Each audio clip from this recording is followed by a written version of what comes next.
How to pin and unpin apps on your screen on Android.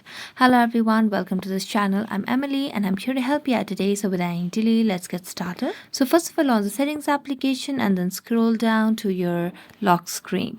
Now let's check if we have any pinning options. There's none.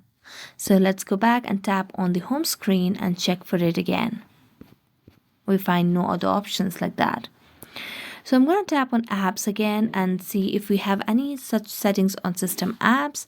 Now let's tap on the camera application. So let's scroll and see if we have any such applications or options over here.